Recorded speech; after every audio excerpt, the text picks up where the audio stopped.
So today we're over here in Edgewood, Texas, and we pulled into town, and what do I see but a building whose wall is just one mural after another. Absolutely gorgeous. But I was doing a little bit of research on Edgewood, and because it popped up, and we have a real treat in store, folks. You're going to want to watch to the end. In the midst of social distancing and business lockdowns, a freelance writer and a graphic artist bought a bus, converted it into a tiny home on wheels, and moved out of our 4-bedroom house. 1 year later, we downsized to a Chevy Express. Now we travel between Texas and Pennsylvania from April through November while exploring small towns with rich histories. In the winter, we hunker down in Texas in our schoolie and dream of our next big trip. We're Alan and Teresa. And we're rolling with our gnomies. Now we're in this little historic museum village. It's got a collection of historic buildings, and this is a dog trot cabin, and it appears to be furnished as it would have been when it was built. Maybe you can find out a date on that historical marker out front. Yeah, we'll take a look. And this is called Heritage Park Museum in Edgewood, Texas. It's a little log cabin. It looks like the interior walls are all solid. It's not a log cabin. It's just a board and batten cabin. My bad.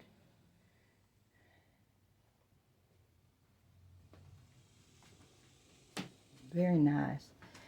It appears that all the buildings were moved to this central location.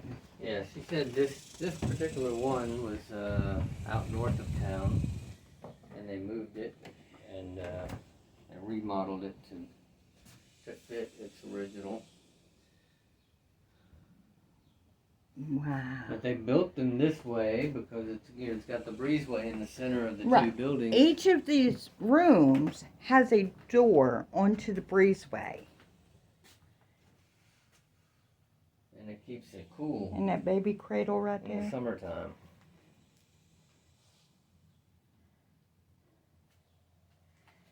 But that breezeway provides a breeze. And a wood stove on each side. Nice. And then get you a good look at. Now, this cabin originally was a log cabin. I was right. The front half of it is a log cabin, and then they added on the 2 rooms on the back side as the family grew, more than likely. What you got on that historical marker, bud?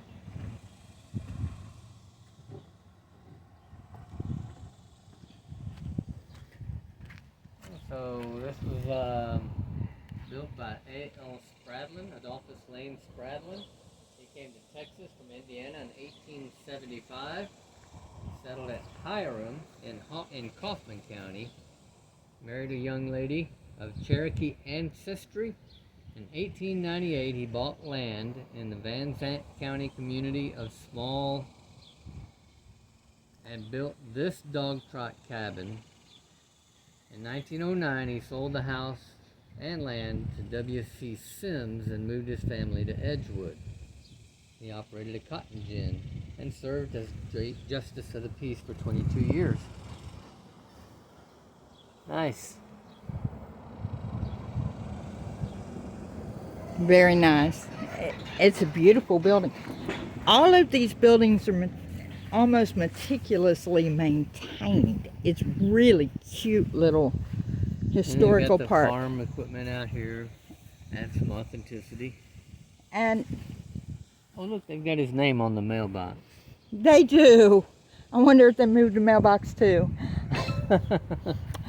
But it's a little museum, and you pay a $5 admission fee. But there's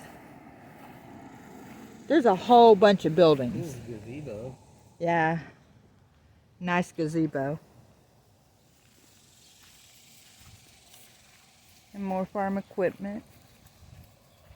Here's another log cabin. Right. Oh, there's the marker on the front of it.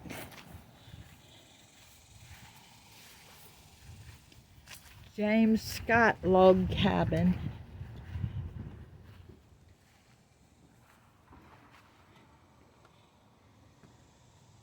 So James Zechariah Scott came to this area from Kentucky before 1875 and built this cabin for his bride. Their 7 children were all born here. In 1987, the cabin was moved to the park and restored. The kitchen is furnished with original furniture, appliances, and utensils of the 1900 to 1920 period. Wow. Okay, so, oh, there's a quilt on the quilt rack hanging from the ceiling. The Baby Cradle. I imagine that one got a lot of use. My great-grandmother did quilting just like this. Right? She had these boards. She would string it up in her living room. Right? Did she string it from the ceiling like this? Yeah, and she would lower it down and work on it, and when she was done, roll it back up. Well, I imagine she would keep it down for days. I imagine that this is a reproduction quilt because this one's done by machine. Oh, Alan's got a phone call.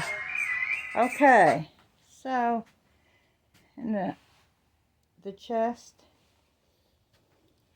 and here is the little kitchen.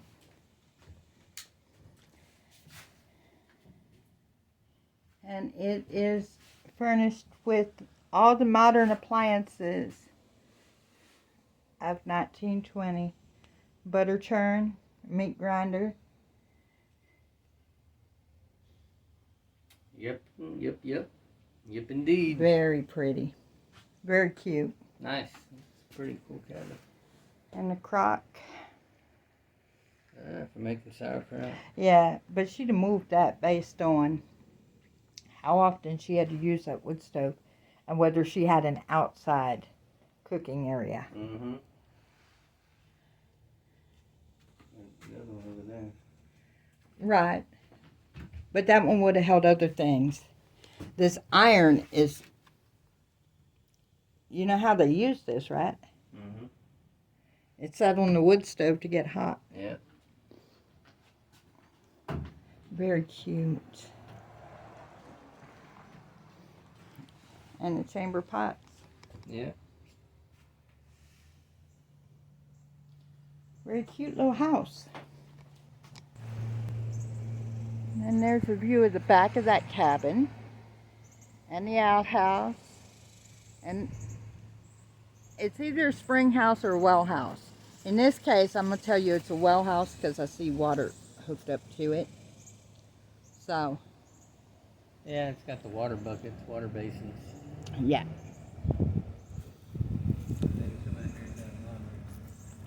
Right. And this is Melton's print shop. And we can look in windows on this one. We don't actually get to go inside. Oh, and this one's cool. Pretty cool. Now, This building was the original grain storage building, built on site in 1933. It was used in this service until 1961 and is now a reproduction of an old-time blacksmith shop. All the tools and equipment are authentic.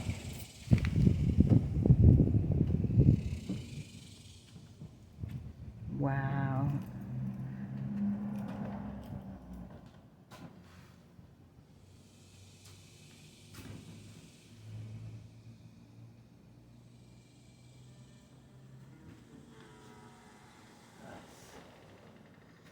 big old bale of cotton.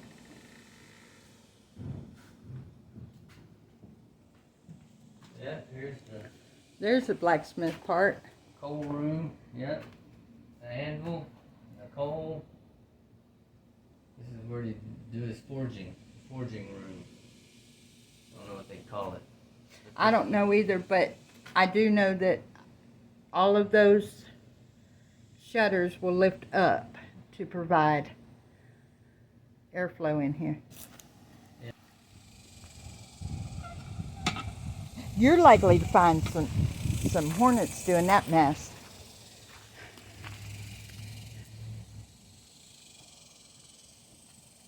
Tom's Cafe, 1920.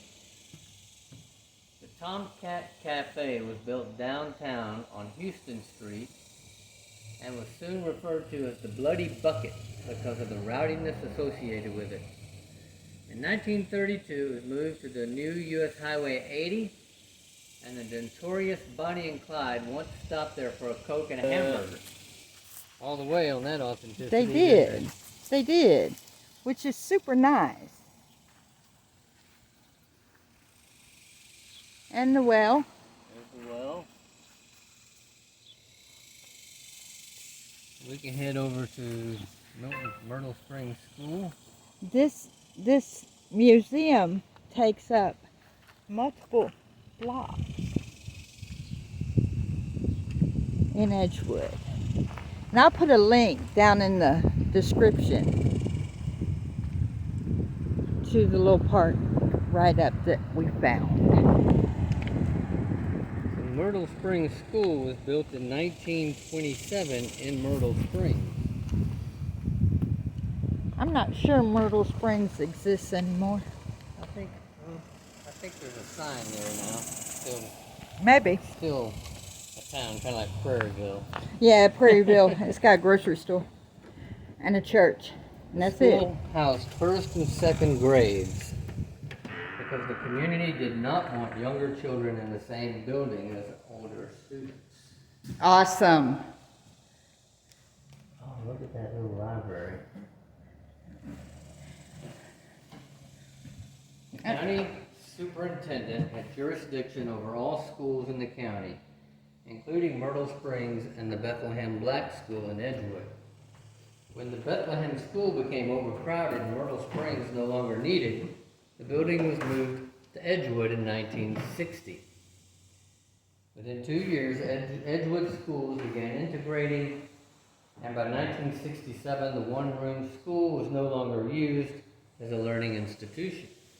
It was used as a teen center and a storage barn, and eventually purchased by the Edgewood Historical Society. It's authentically furnished with 1920s school desks, blackboard mat, wood heater, and school books of the era, depicting rural educational facilities near the turn of the century.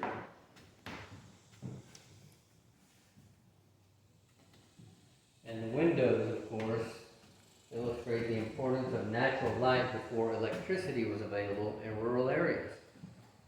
Right? That would have been very important. House of Zandt County.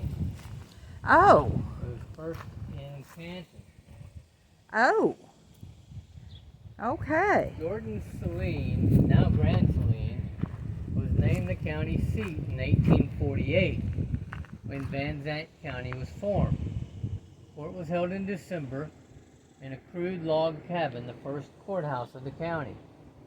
On November 19, 1850, they built the courthouse in the town of Canton, county seat of Van Zandt. The wall to be 8 feet high, width and length to be 18 feet, cracks lined with boards, to be covered with 4-foot boards nailed on, and a good puncheon floor, 1 door and shutter, and 1 window and shutter. The house to be completed against the 20th of December 1850. That comes straight from the court records in November 1850. So they decided to do that in November, and they wanted it built by the 20th of December. They gave them a month. I mean, bureaucracy moved a whole lot faster then than it does now. It sure did. Okay, let's go see this church. Wow. So that courthouse goes right along with the last two videos. That would have been the courthouse, probably the courthouse that was in use at the time of the county seat war. Maybe so. I know they had 4. I don't remember the dates on that war. I don't remember the dates. I think go back and look at our I think it was video. 1878, but you can catch that information on the link right up yonder. I'll link the videos up above, because that's interesting stuff. Oh, historical one. Yeah.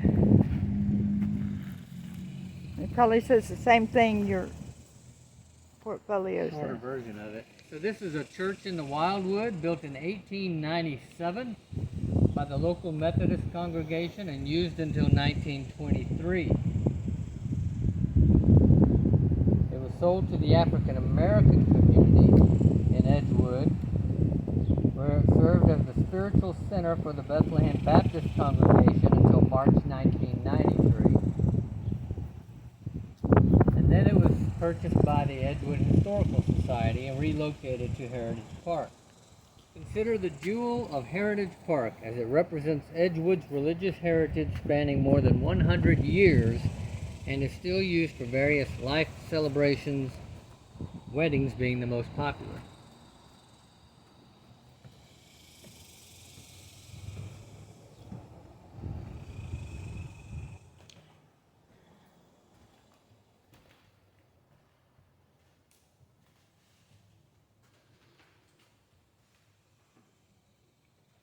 I guess you didn't need as much natural light in the church as you did in the school. They have the same number of windows, but a much bigger building. You don't need that much light to sleep. I mean, and the And the kneelers. kneelers.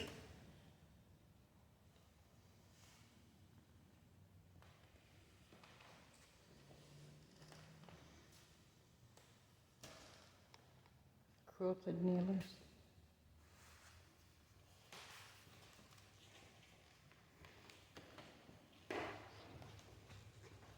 Now, I'm going to tell you right now, that ain't a comfortable seat. You ain't sleeping in that seat. It is not comfortable. And you ain't sleeping in that seat.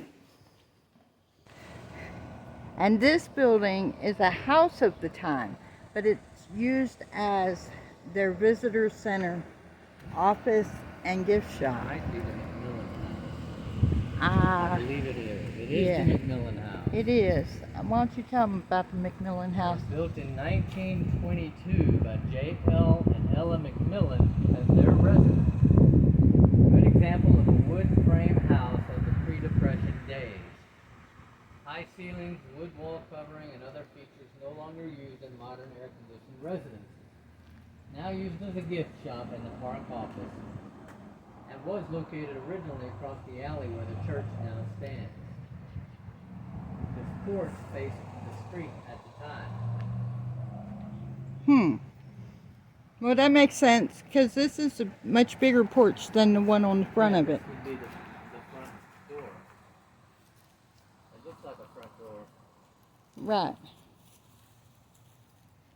And this is the ice house. Yep.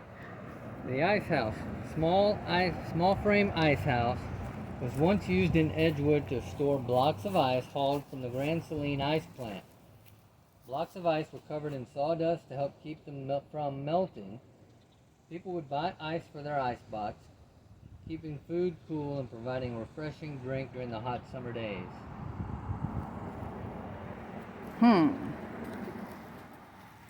And the grocery store. Gilliam Grocery and gas station. I love that golf sign. Did you see it? Yeah. And the golf pumps. The golf pumps. The Gilliam gas station was located on Highway 80 in Fruitvale from the 1920s through 1965. The original structure burned and was rebuilt in 1936, a frame building typical of rural stations in East Texas. In addition to Gulf gasoline sold from the hand-operated pumps, one could purchase groceries, feed for chickens, candy, salt pork from the salt bin, and fruit from the local orchards.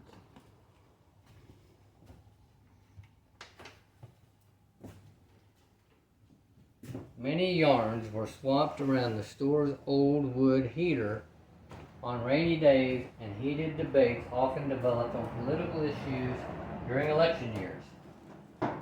For many, the old store was a gathering place during baseball season, with folks gathered around the battery-operated radio to hear the great games of the 1930s.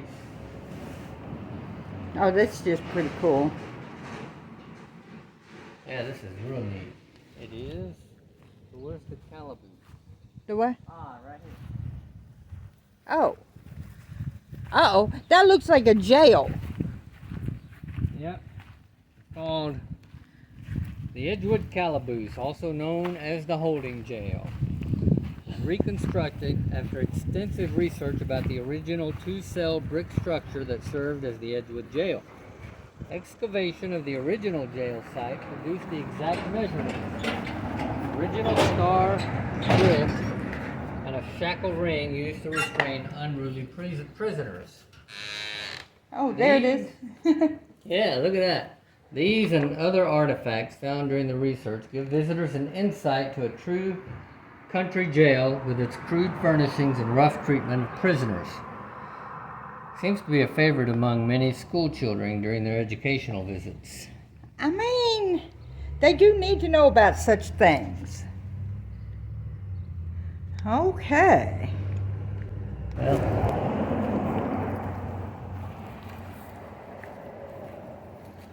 the Carriage House, a board and batten structure designed and constructed by Tom Kleiss in 1995, was built with the purpose of exhibiting vintage vehicles and farm equipment collected through the years by the museum. Looks like they store things in the carriage house besides cars. Yeah.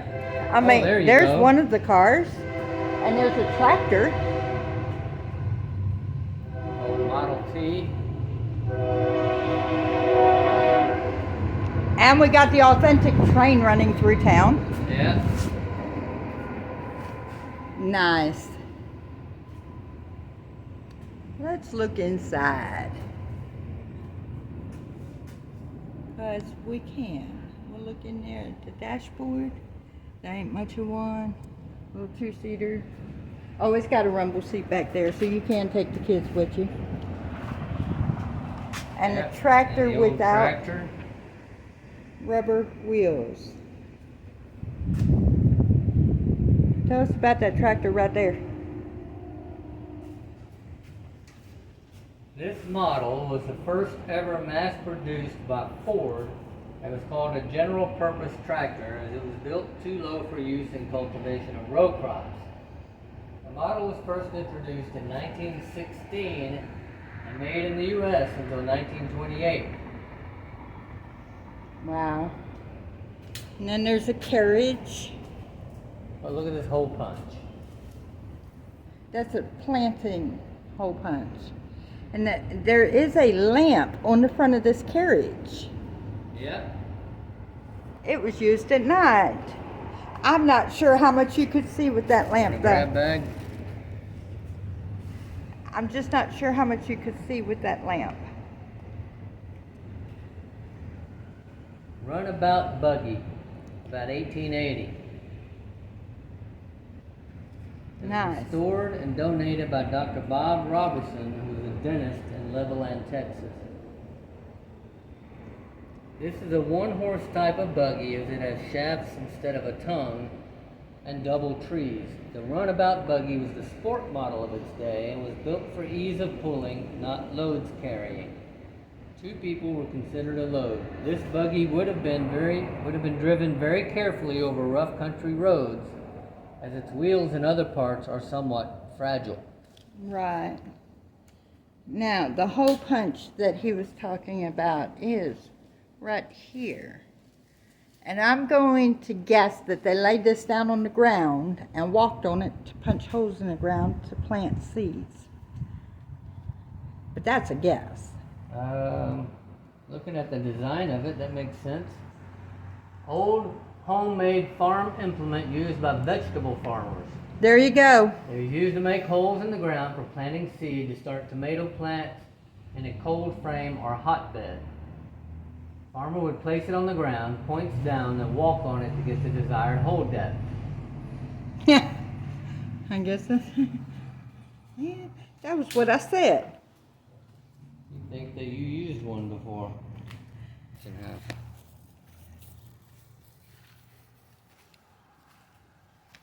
So this is a railroad section house, common structure along rail lines. The railroad companies divided the tracks into sections between 10 and 30 miles long and assigned employees to tend to each section. This two-room wood frame building was a typical dwelling for a railroad section employee. Contains one room for sleeping and dining and a small kitchen. There would have been a cistern or well to provide water for the rail worker. Okay. And the Murchison Depot right next to it. Yeah, I believe she told us that's open. In 1873, the Texas and Pacific Railroad was finished from Dallas to Shreveport, and communities developed along the rail line. The community shipping points were as important as the water towers built to service the mighty steam engines. As shipping increased and passenger service unfolded in rural areas, the train depot became the hub of every stop along the tracks. As a focal point of newly established towns, people often gathered in the waiting room to see a friend off or greet arriving passengers. The depot also housed the telegraph system, which would relay world news, give details on incoming trains, and served as a personal communication source for local people. Murchison Depot was built by the Cotton Belt in Murchison, Texas, around 1890 and served the community until the 1950s, when the passenger service was discontinued, leaving only freight service coming and going. In the 60s, the depot was closed and used for storage. It was bought by the Edgewood Historical Society in 1992 and moved to its current location. Alright, if I don't do this right, then I'm going to be on the bad side of my wife. So y'all bear with me and pray for me. But while you're doing that, don't forget, share us with your friends, like us if you like us if you don't, subscribe to the channel, it helps us out. God bless.